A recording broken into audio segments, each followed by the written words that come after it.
Read the following paragraph and decide if each sentence is a comma splice, a run-on sentence, a fragment, or correct. My suggestion is that you read the sentences out of order when you have a task like this to do, because within the context of the paragraph, each sentence or phrase or clause may sound like it is appropriate or could be a complete sentence, but we have to look at the structure of the sentence on its own without the sentences before or after.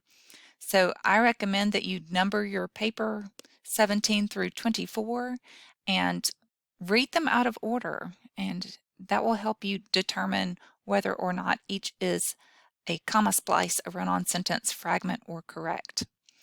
So pause the video, attempt this task, and when you are ready, I will explain the answers.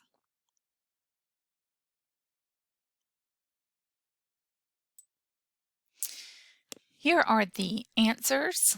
I have color-coded them to make them easier to see. So the very first thing we start with is a fragment.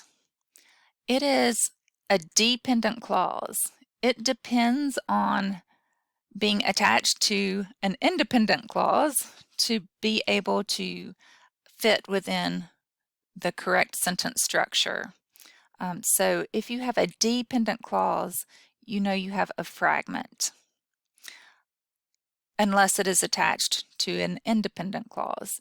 Independent is, as college students are independent, living independently, an independent clause can be a complete sentence on its own.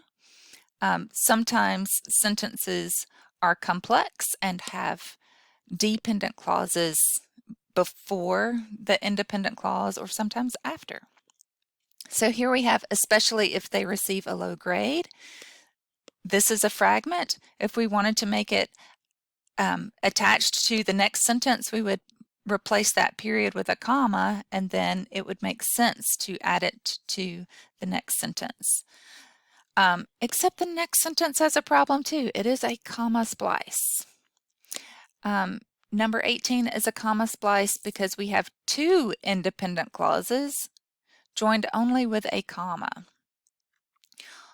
One way to fix a comma splice is to replace the comma that is there with a period, or if you feel that the two independent clauses really must go in the same sentence to create that sense of connection, you can use a semicolon, which is the dot over the comma.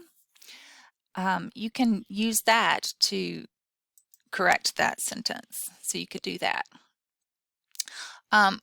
Or you could use and, like a coordinating conjunction, or so is another coordinating conjunction that you could use to fix that comma splice. But as it stands, it's two independent clauses joined only with a comma, which is like a run-on sentence. A run-on sentence is two independent clauses not joined by a comma. Number 19, we do have a sentence with a comma in it, but the difference is the first clause is a dependent clause that modifies the next independent clause. And so when we start with a dependent clause, most of the time we will have a comma after that dependent clause that comes before the independent clause.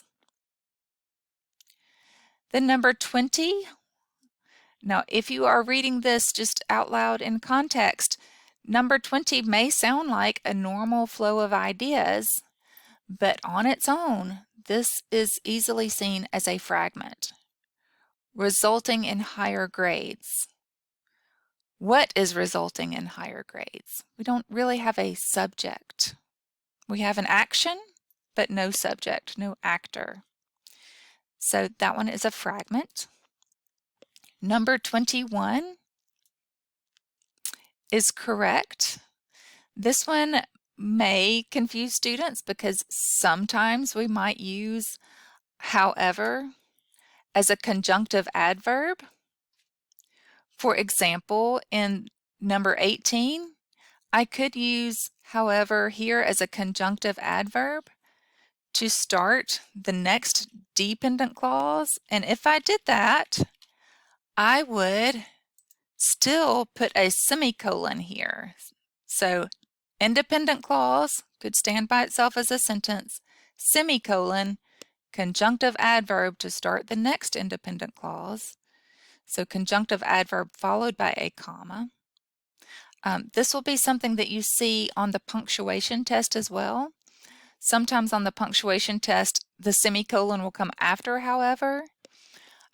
So when you are encountering semicolons and looking for the correct use of semicolons, always read up to the semicolon and stop and see if that makes sense as a complete sentence. Also read after the semicolon. Is that a complete sentence as well? In other words, I could make this two complete sentences with the conjunctive adverb starting the second sentence by just putting a period and starting with however there. So let me put this back to the original way. And then you can understand more about the use of however in number 21. However here is used more like an interjection. And it has commas on both sides, indicating that you could leave out, like I think of squeezing the commas together and then taking them away. And that shows me what is a non-essential word or phrase, which means the sentence would still make sense without what is between those commas. And the commas indicate that. So it's kind of like an aside. So if someone were to say something sort of under their breath in the middle of the sentence, that's kind of the feeling I get from those non-essential words and phrases. So we have, if a student reads but does not understand the feedback on an essay, however, the student should speak with the instructor or a tutor to clear up any confusion. Now, if I read that same sentence without what's between the commas and it still makes sense and flows well, I know that that, however, is a non-essential element, a non-essential word or phrase. So let's try. If a student reads but does not understand the feedback on an essay, the student should speak with the instructor or a tutor to clear up any confusion. So yes, that still makes sense. Number 22 is also a complete sentence. Now, just as an aside, be careful about starting sentences with the words this or that. Sometimes it doesn't reflect the sophisticated level of writing that you would like to achieve as a college student. But here it just is a good way to pay extra attention to whether or not short independent clauses are actually complete sentences. So that's what that was testing you to see if you are just marking all of the short phrases as fragments or if you really can discern, does this have a subject and a verb? So the subject is that and the verb is. The whole predicate is part of the learning process. So subject that is part of the learning process. Complete sentence. Number 23. Here we have a run-on sentence. College students must be willing to use the resources available. That is an independent clause. I could put a period there and fix that way. And then start with treat. Treat those resources like a toolkit for college success. Now, in this second independent clause, the subject is the implied subject of college students or you. So watch out for that. This one could be fixed with a semicolon here, or it could be fixed with a period and an uppercase.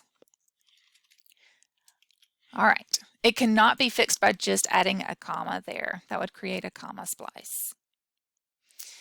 Then number 24, this is a really common construction of a fragment that we often see in student writing.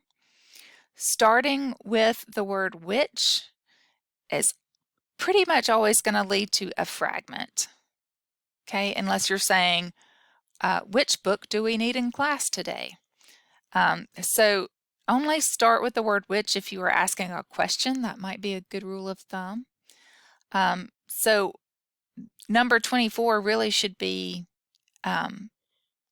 with a comma after the last sentence. And, oops, I didn't have to add that.